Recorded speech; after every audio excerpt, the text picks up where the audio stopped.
All right, let's get going. We got a lot to cover today, so it's going to be busy.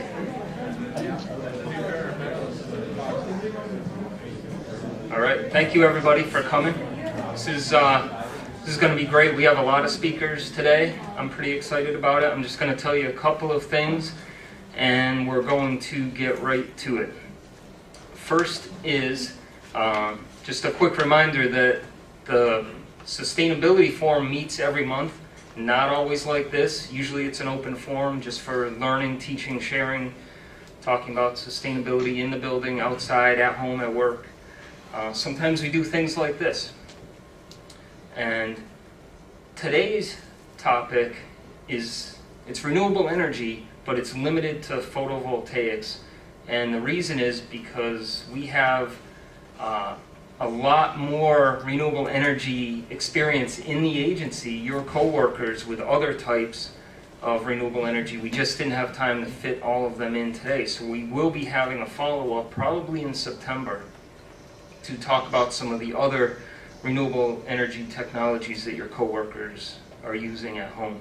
Those include solar hot water, solar hot air for space heating, various ways to do space heating like wood gasification, ground source heat pumps, what some people call geothermal, and a variety of other things. So that's going to be great too. So because we had so many different things, we decided to focus today on photovoltaics. And just to clarify any confusion, photovoltaics is making electricity from the sun directly. So that's what today is going to be focused on. And I do have a sign-in sheet, but we wanted to get everybody in and get going. If you want to sign in at the end, that's great. Also, we sometimes send things out just to people who've attended the forum. So if you're interested in hearing things from the forum, we don't email too often, but once in a while we don't email the whole building. We just email the forum list, so you're welcome to sign up for that as well. And this presentation is going to be available on the internal sustainability website. If you can't access that, you can see me and I can send you a copy directly. And we're also videotaping it, so there'll be another format that you can watch. And we have the regions.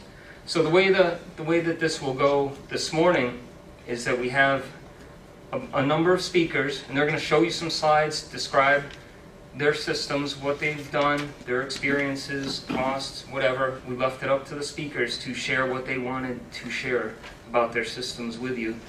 And then they'll take a couple of questions, and then we'll get to the next speaker. The intent is to get through all the speakers and have some time at the end for a longer, more in-depth question and answer. And if we just run the whole time, we run the whole time. We'll see how it goes, and maybe our speakers will stick around afterwards to talk to you one-on-one or small groups. So with that, we're going to get going. There.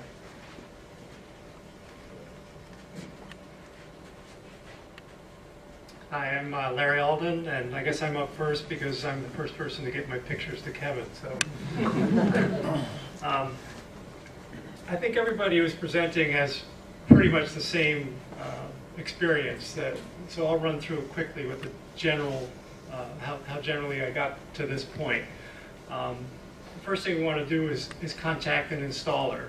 We found our installer on the internet. It's Alteris Renewables. You contact them, and essentially they take it from there. But what we did is we contacted Alteris, and their representative checked out our house via Google Earth to see if we were appropriate for having panels put up. And then he came out and met with us. And what he first did was checked out the previous year's electrical use in our house to see how much we used. So you need to have been in your place for at least a year probably in order to do that. Then what he did is he went out in our yard with a thing called a Pathfinder, and I know one of our other presenters has a picture of this Pathfinder. What the Pathfinder does is it traces the path of the sun across the location where you are. so you can determine whether the proposed location of your panels is actually going to get sufficient sunlight to produce electricity. And then Alturas took it from there, and they came back with several designs for us. One design was on our roof, and the other design was via pole-mounted panels. We decided to go with a pole mount because we, for one, didn't want to put a new roof on our house because it was a couple of years old, and they want to have a good solid roof with good shingles on the roof.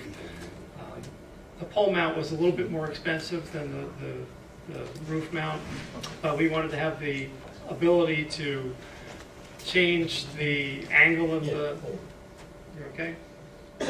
change the angle of the panels so that we could get every kilowatt out of the sun. So I have some pictures of what went on when they were installing it.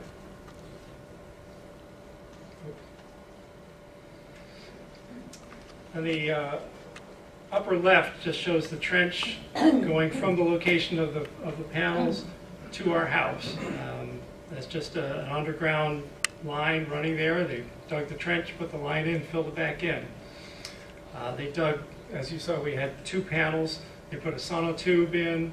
I had pictures of the sonotube with the wiring and piping going in there, filling the sonotube with concrete, setting them up, and then in the pouring rain, setting up the arrays themselves.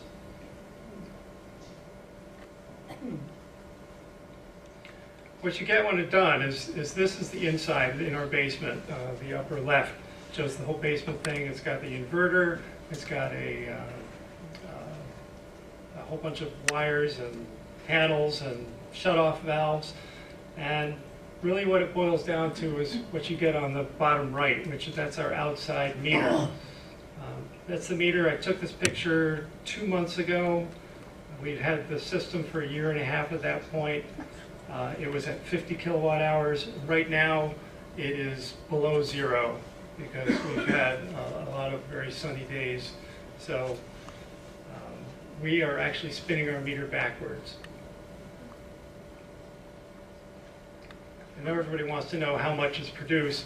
The 2 panels that we have consist of 18 230 watt individual panels. Each panel is 5 feet tall by about 2.5 feet long. So the arrays come to be about 15 feet tall and 7.5 feet wide. What I've produced here, because I am an engineer, I need to figure out how things work. I have 3 lines on the graph. The theoretical production is the dashed blue line, and that's based on the location of the panel and the amount of sunlight that it could theoretically get. And that's based on this area, the average amount of sunlight you get throughout the month. And the red line is the actual electricity that our panels have produced. Sometimes we're above the theoretical, sometimes we're below it. And then I track the actual electricity that I used in my house. We have a peak every December, probably due to either Christmas lights or a lot of baking. We use a lot of electricity in the winter. And then throughout the summer, we get fewer. So really, what you want to take away from this is the area between the red line and the yellow line. And what you want is to have a bigger area in the middle there, in the March to October, than you have when it's the other way, going from October through March. What actually this shows is that at my house, I produce more electricity than we use.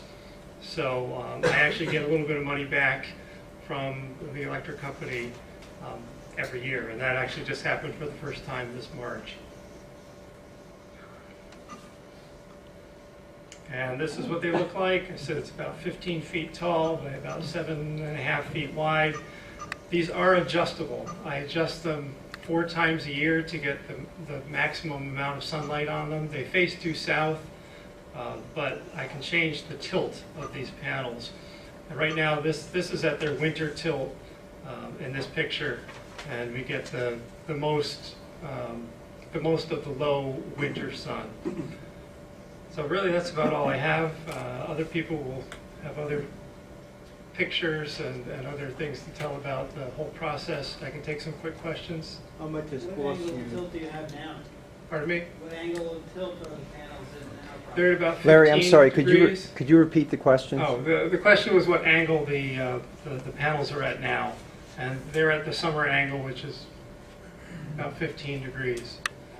And I heard a quick question about cost. I'll let somebody else do that. There's some specific slides on the specific cost of these and the tax benefits. Were there any issues related to, are they considered structures? Did you need variances from your town? That kind of thing. The question was whether these panels were considered structures and what sort of variance we needed from the town.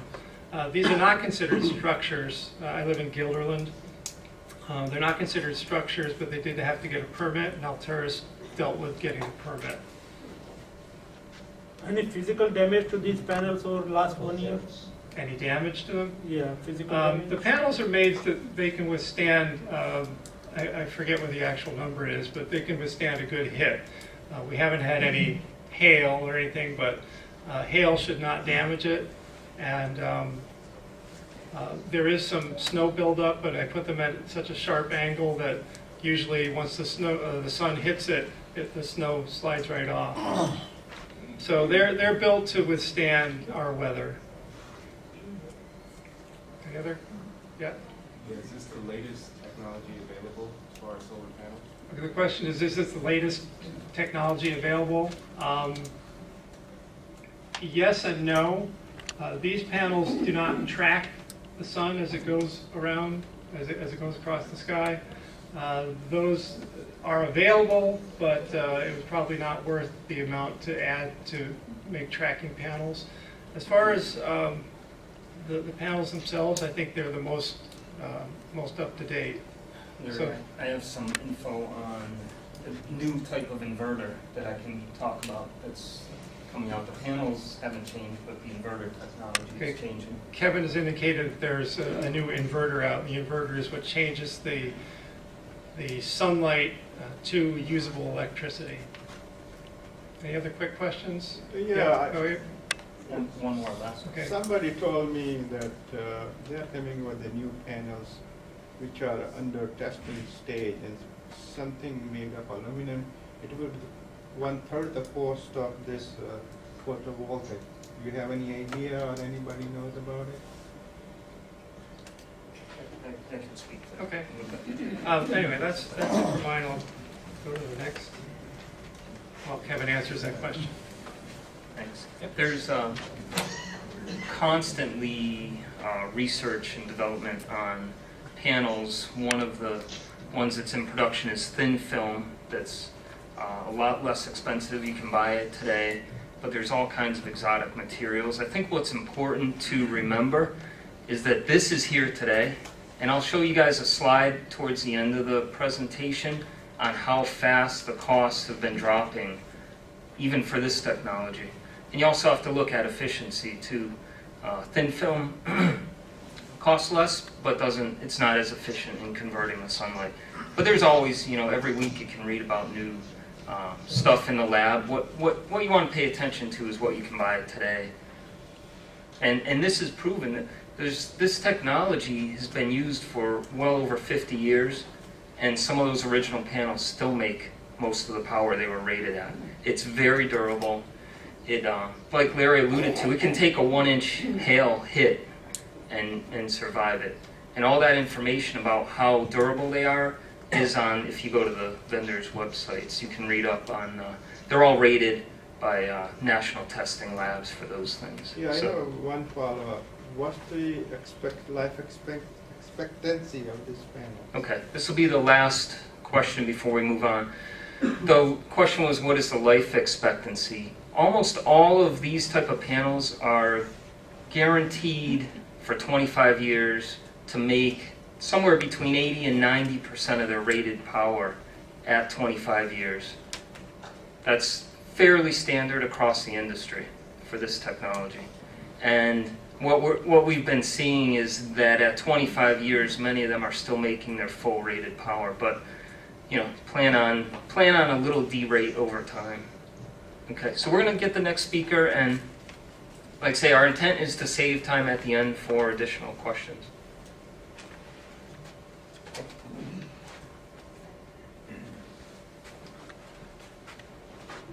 So I'm Marilyn Phillips, and you're looking at my house in Saratoga County. And I also went with a pole-mounted system. And Larry alluded to some of the benefits of pole-mounted, but another one is that the circulation around the pole-mounted helps keep them efficient. They're cooler than the ones that stay on the roof a lot of the times. And you can also take advantage of some of the reflection off the snow cover in the fields if you're low enough. But you're also looking at two others, which for me were big reasons why I went this way. One is that my house faces south, but it was built around 1803, the year that Thomas Jefferson said to Lewis and Clark, "Have a nice trip." And I didn't want to be the one to slam it into the 21st century by putting things on the roof of it. But even bigger than that, as I would have had to cut down all those trees. There's a giant basswood, a great big silver maple, and I think it's a Siberian slippery elm hybrid. I just couldn't give them up. There's also two long rows of really mature Norway spruces that do a good job of keeping my driveway kind of clean in the winter. So I went with the pole mounted.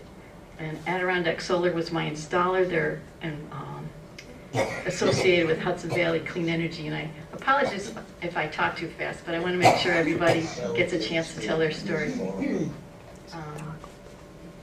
My advancing is what? The arrow, down arrow. Down arrow, not the up. Here's the Solar Pathfinder.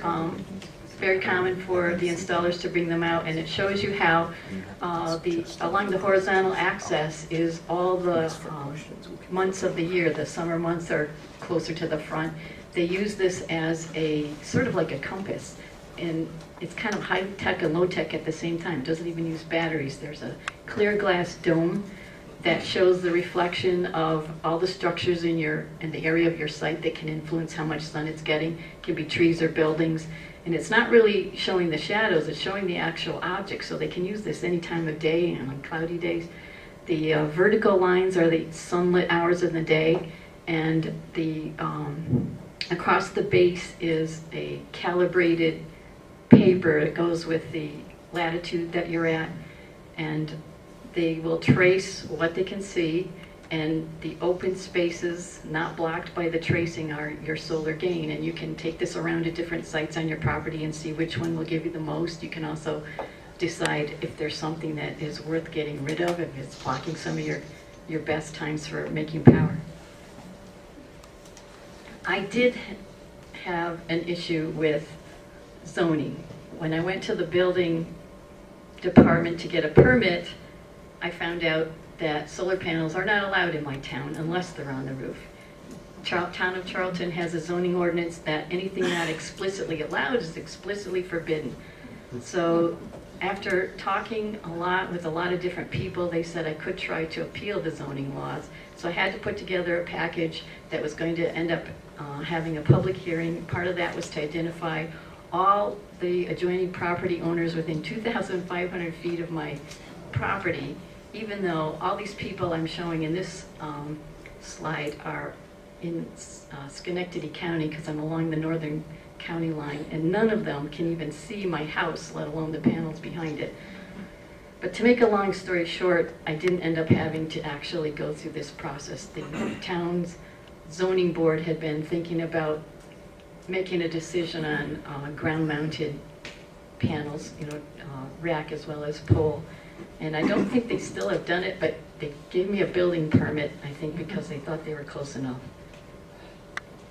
And here's just a diagram that my installer gave me. My panels were made by Schuko, a German company that's been in business for 55 years. And Germany, as you know, is probably a really big solar supporter. And here are some of the prices of the components. I'm not sure you will have seen that other places. The modules themselves, I have 3 arrays, 8 panels in each array. They're about 10.5 foot square each array. The inverters, I have 2 inverters. 2 poles use one pole use the second inverter. They were together 5,000. Other materials, which I guess are the cabling in the poles, are 6,000. Labor was 4,600. I had to dig my trench, which you saw Larry's trench. Mine was just like that. I had to take down one tree, which I didn't mind so much. The rebate from NYSERDA was the amount that you see. But I do want to mention I had a company come out in 2008, and this full price was around $30,000. Back in 2008, they estimated it would be $55,000, so it had come down that much just in my site in a couple of years. Here's some pictures a lot like Larry's. These are the cages for my sonotubes, and one sonotube actually is trench. And my basement looks a lot like other people's basements. Here's my 2 inverters. They say they consume 7 watts while they're running and 0.1 at night. And this is the final installation looking from my house north. These panels face south. They are estimated to produce 4487 kilowatts a year, and my installer gave me this handy conversion that should save 1.8 tons of coal, et cetera, et cetera. And mine is supposed to generate 91% of my 12-month historic use if I don't touch the angle. If I bother to change the angles with the solstices and the equinoxes like Larry alluded to, I should make 98% of my historic use. I think that's my last one. Any quick questions for me before?